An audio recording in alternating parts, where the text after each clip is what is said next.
This is the PowerBreak podcast number 040, titled The Key to a Comeback. Hi, I'm Bob Brubaker along with JT, as we hope you'll stay tuned as we seek to give you a little power in this break to help you succeed in the race of life.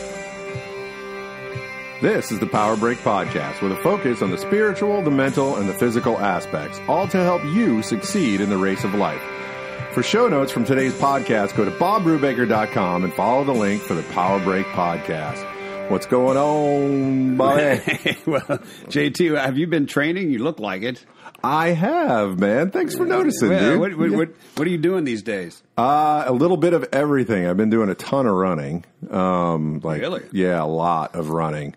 And then I've been doing a lot of CrossFit kind of stuff. So, wow. Yeah, I've actually lost a decent amount of weight already. And most of it, honestly, though, is I've changed my diet. That's the big thing. Well, hopefully you'll please Howard when you see him next. It's all about pleasing Howard. Our beloved because he's doctor. the one who gives me the pass. Yes. He's our beloved doctor that says your cholesterol is too high. Yes, yes. It, and I don't disagree with him, so that's why I'm doing something about it. I'm making a comeback, Bob. There you go. Hey! Speaking of that, what is your favorite comeback story? You know, I was thinking about that a lot. From the biblical perspective, it's Daniel and Joseph. By far, for me, from the biblical perspective. But man, you got to love Rocky too. You know what I mean? Rocky. I can't believe I put Rocky, Joseph, and Daniel all in the same thing. It's only JT, my friend. That's right. That's JT that's right. doing it. Yeah, that's good. I like that. Yeah. Yeah. So, how about you? What's your favorite comeback? When I was in college, when I was playing football at Bowling Green State University, there was a runner there named Dave Whittle, and he was in the Olympics, and if you ever see it, he was running the 800 in the Olympics, and if you ever watch the video of that, he starts out on, it's a 2-lap race, and the first lap he's like dead last, and the announcers were just, this is so terrible, and next thing you know, he just comes all the way back and wins the race. Wow, that's pretty awesome. I just thought, you never give up because you never know, right? No, that's for sure, man. That's for sure. Well, we all love a comeback story because it does give us an inspiration to come back ourselves, because we've all been down and maybe even out and attempted maybe a comeback or two. But have you ever considered the keys to a comeback? That's what we'll talk about. Yeah, we definitely did talk more about that as we turn to your blog in What's New. If you go to the website, folks, and you check out Bob's weekly blog, and if you sign up for it, it'll actually come to you every Monday. That one is titled this week, The Key to a Comeback. So what are the keys to a comeback? What's in your article, Bob, that you focus on? As I started the article, I said that we all celebrate those who do come back, and then maybe from a fall or a defeat or a setback. It's probably because we all identify with defeat of some sort and struggle with coming back ourselves. We'd like to and we've experienced a setback or two of one kind or another. The question is, how do you pick yourself up, dust yourself off, and get back in the race, as the old song goes? Yeah. Well, here's the key. It's found in Micah chapter 7 and verses 7 and 8. It goes like this. But as for me, I will look to the Lord. I will wait for the God of my salvation. My God will hear me. Rejoice not over me, O enemy. When I fall, I shall arise. And when I sit in darkness, the Lord will be a light to me. Although the prophet is speaking at a time of judgment from God, still he sees the enemy rejoicing over him as he suffers some apparent defeat. So consider the 4 principles here presented in this Micah chapter 7, verses 7 through 8. First of all, there's a looking to the Lord. He says, as for me, I will look to the Lord. Yeah. Secondly, he says, there's a waiting upon the Lord to answer. He says, I will look to the Lord, and I will wait for the God of my salvation, and my God will hear me. Then he applies the principle of don't just sit there, get up and get going, as he says, rejoice not over me, O my enemy. When I fall, I shall arise. There's some willpower there. Yep. Some exercise there. He says, when I sit in darkness, the Lord will be a light unto me. And that's the 4th principle, that recognize how God is in the midst of our darkness of defeat. And even then, we may not recognize it at first, but that's what does, that's what it is, to pick us up. He will pick us up. He'll cause us to see the light. Yeah, the biggest thing for me is looking to the Lord, because I get in this trend, which is a very kind of worldly trend, which is, you look at it, and key in that verse was the amongst my enemies as they look down on me, basically. As basically, if we have a fall of some kind and we fall out of grace, and let me tell you, this is so timely for me as far as like my professional career, because, at one point in my career, there was, wasn't really a fall, but it certainly ended up going in a direction I didn't want.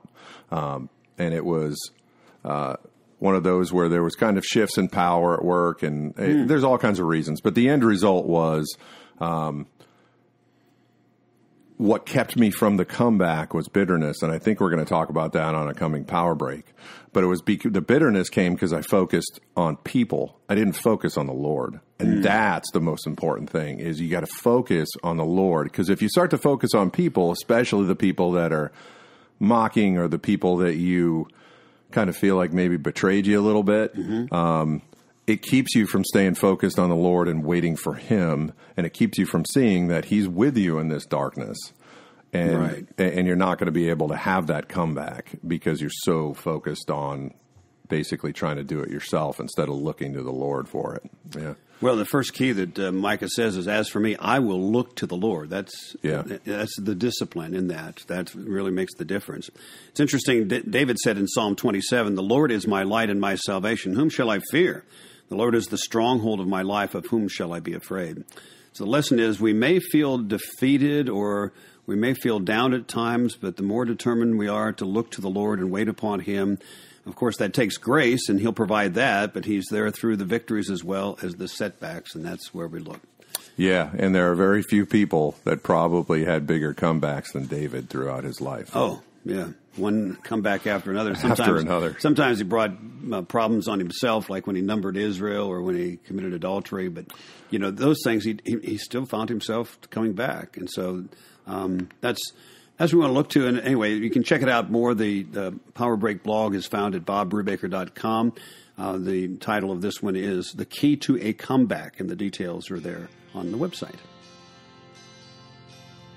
So what else is going on, Bob? What's happening? Well, I want to mention again the book that we've just published called "Finding Delight on the Lord's Day." And you'll notice on the front of the cover there's the picture of the cup of Kona coffee and the cinnamon roll. Those are very important. Of course, finding delight on the Lord's Day are finding the Sunday to be making Sunday very special. And that is, both of those things are very important in my life as way that we have taken things that we like and really enjoy and made them part of Sunday, so that Sunday is a time we look forward to, is spending time with God and spending time in His Word, worshiping with His people, and finding rest and relaxation and rejuvenation, and just like it's supposed to. And that's what I wrote about in the book. It's not a condemning book. It's just to say, here's how you find it to be a special day. And the more you make it a special day, as it says in Isaiah 58, when you take delight in the Lord's Day, the Lord says you'll find delight. Yeah. So there you go. Yeah.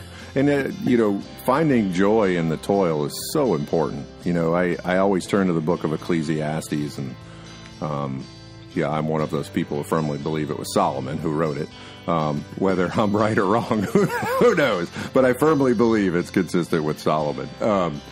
But I will tell you, when he talks about the toil of life, if you get so caught up in it, meaning you don't take that time. You don't sit down and have that Kona coffee and that cinnamon roll, which every time I look at that book, I get hungry. So I had to take it off my coffee table, by the way, because the cover is awesome.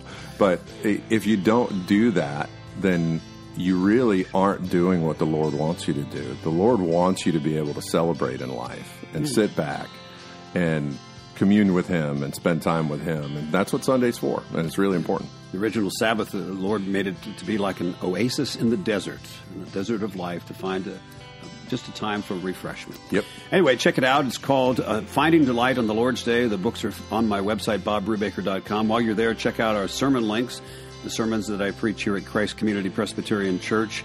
And as you click on there, it takes you to Sermon Audio, the little provider that hosts all the sermons, and you can find, I think, the sermons for years gone by.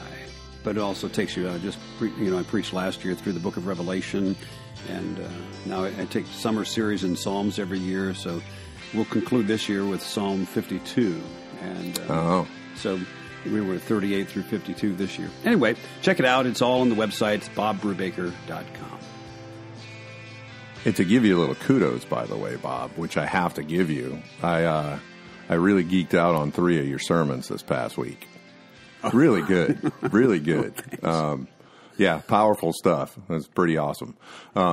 So anyway, hey, I wanted to kind of switch gears a little bit and just really let people know how grateful we are that they've been tuning into the podcast. And, we've had a lot of success for how little time we've been doing it. And I want to encourage people to go to your website, bobbrubaker.com, and subscribe to the actual podcast so that way you don't miss anything.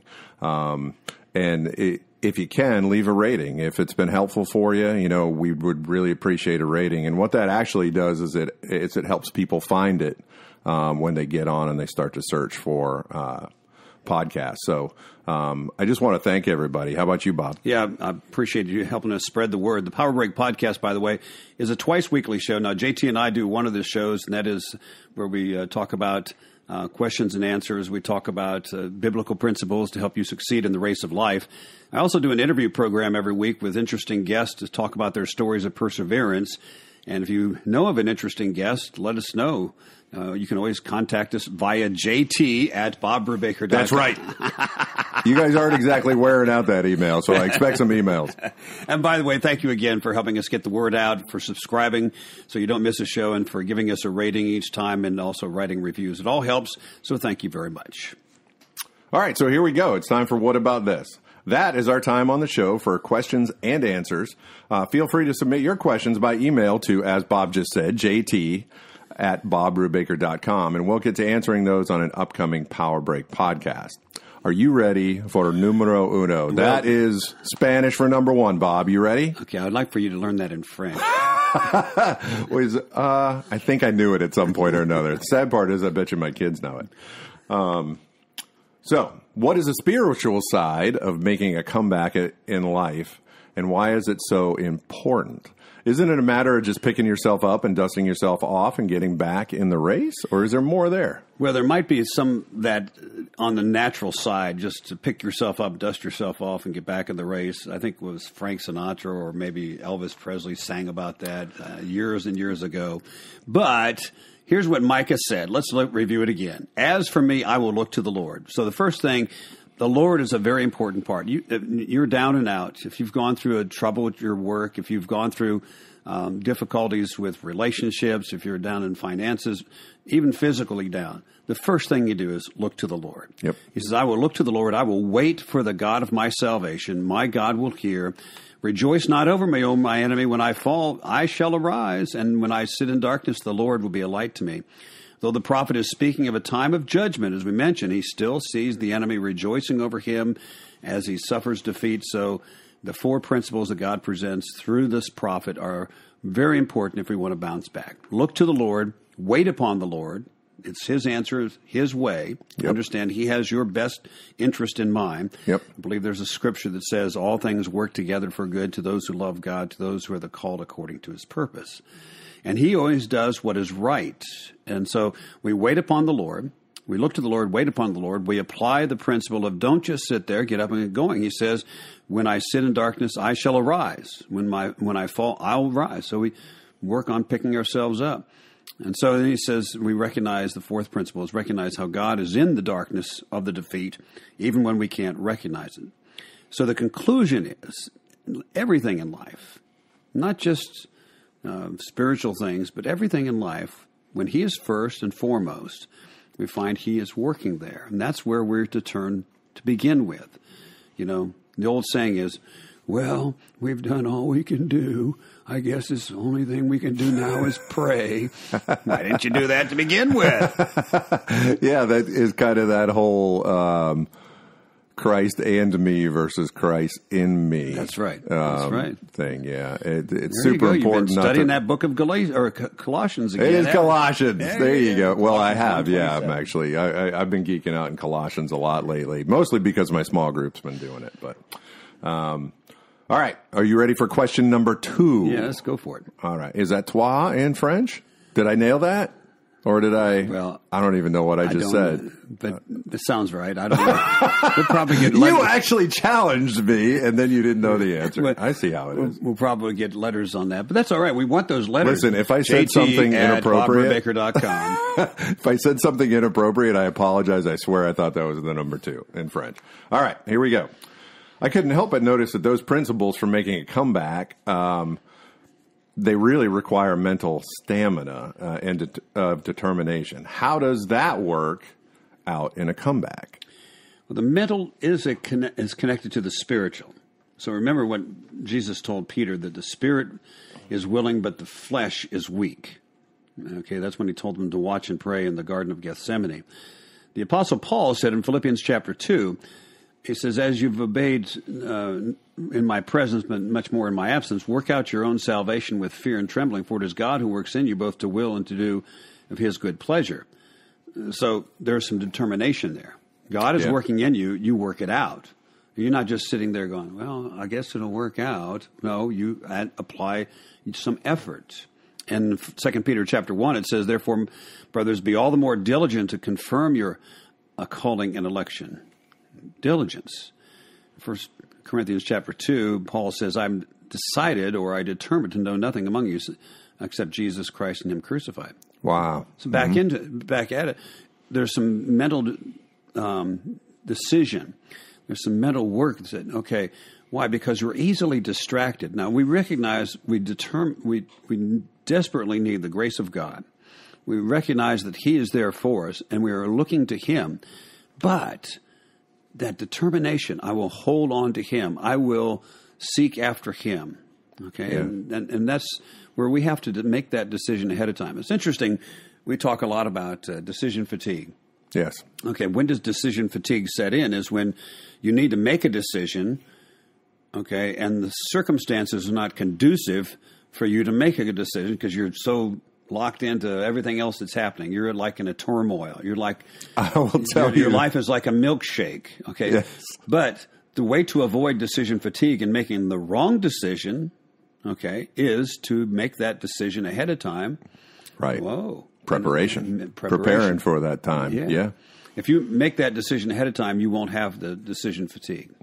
Yeah, you know, I'd like to throw out some kudos to a business that's actually in Largo Police jurisdiction, because one of the things that I've been so impressed with by them is that everybody else has taken a lot of the active shooter courses and provided those to their employees, which is awesome.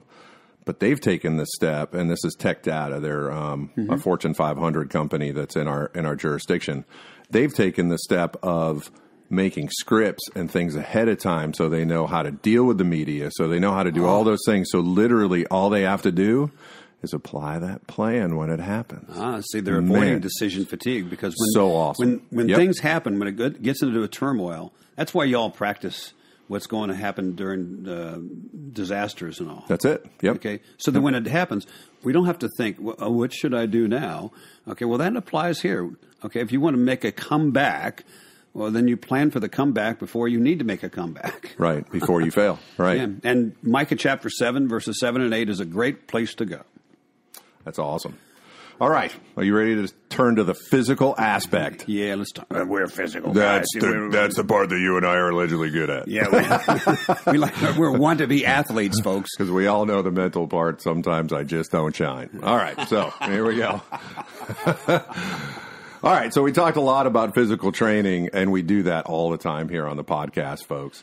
So what's a person to do that's so caught up in life that they feel like they don't have time to actually work out or get to the gym or hop on their bike? What do you think? What are some of the strategies that they can do to make sure that they're still getting some exercise in? Actually, it begins with the mental. And we'll go right back to the decision fatigue, because the time to decide that you're going to work out is not when the time is when you're going to work out. That's right. You have to make that decision ahead of time and make the preparation for it. And usually it's good to have a backup plan. So say you worked late and you don't have time for a workout, but so what could you do? Okay, well, here's a couple of things. You could go for a walk. If you want to make the walk a little harder, then take a backpack and load it up with some weight. That's good. Yep. Yeah. Okay. Or you could start taking the stairs all the time. Yep. Okay. And if you work in a building, it was interesting that my friend that I interviewed recently, Justin Andrews, who is a teacher in China. Okay, and he's an ultra-distance marathoner. Ultra-distance. Ultra-distance. Ooh, okay, man. so and he says in order to get the runs that he need to, the distance of a run, he needs to get on a subway and then a train and go for it takes him 2.5 hours to get to the place where he was going to run. Oh, wow. So that would be a little discouraging. That would be really discouraging. So if, if you're an ultra-distance marathoner, you're going to run for 3, maybe 4, maybe 5 hours and then come back. So that's a whole day. Oh, yeah. So 2 hours getting there, and then 4 or 5 hours running, and then 2 hours getting back, I assume. So while he's in China, there are many high-rise buildings, office buildings. And so what he does is go over to one of the office buildings, and he likes to run at a 50-story building and run the stairs. That's awesome. I'm thinking that would be a challenge. I used to do that when I worked when I lived up north. Down here, it doesn't seem like there's a ton of really high-rise buildings, at least not in our area. Yeah. I think in Largo, the tallest one we have is 6 stories, 7 stories. But yeah, when I lived in Massachusetts, we had a ton. So that's what I used to do all the time. I used to go up and run stairs. Well, running stairs or walking stairs. And another thing that's been really effective in helping people train when they don't have time is a standing workstation. Standing instead of sitting. Yeah. That's become really, really big. Yeah. And what is the saying? I heard one of the doctor podcasts I listened to that sitting is the new smoking. Really? Yeah. That they say that just the people that sit all the time, okay, that's having the effect on your body that smoking does. Wow. In other words, it is detrimental. Anyway, that's also good if you are sitting in a job that you take a lot of breaks, walk around a lot. Yeah. Maybe your boss would like that. But weight-bearing exercises, air squats, push-ups, etc. The point is discipline. Here's what I'm trying to say. Discipline makes the difference in all aspects of life. Yeah, for sure. And, planning for that time when you don't have the time to do it is huge. Mm-hmm. But I would encourage people to make sure that you and I talk about it all the time. Is you can find time if it's important enough for you. Yeah. Right? Sometimes there's things get in the way. Yeah, and that's what we're talking about. It's not happen or whatever. Yep. But yeah, I mean, if it's important, you find time to do it. And anyway, check out today's show notes at BobBrubaker.com and click on the PowerBreak podcast. Today's show is number 040. And submit your questions by email to jt@BobBrubaker.com and listen for Bob's answer on an upcoming PowerBreak podcast. I want to step in here before we go and encourage you to check out our books at BobBrubaker.com. One of the books I have is called Manly Man 52. It's a Bible study series for men. Well, it's actually not necessarily all for men, but I geared it around men. That's why it's called Manly Man. But gosh, I hope so. But it's some. I like to disciple guys and just go through a Bible study series. And when you're looking at the Bible study series, it's to get a discussion beginning and look into the aspects of life and holding each other accountable. Check it out. It's BobBrubaker.com. It's the Manly Man 52, a Bible study series for men. Well, thank you for joining us for the PowerBreak podcast. Please subscribe and leave a review wherever you've downloaded the podcast. And check out show notes, news, Bob's weekly blog, and other cool things at BobBrubaker.com. And listen next time for the PowerBreak podcast.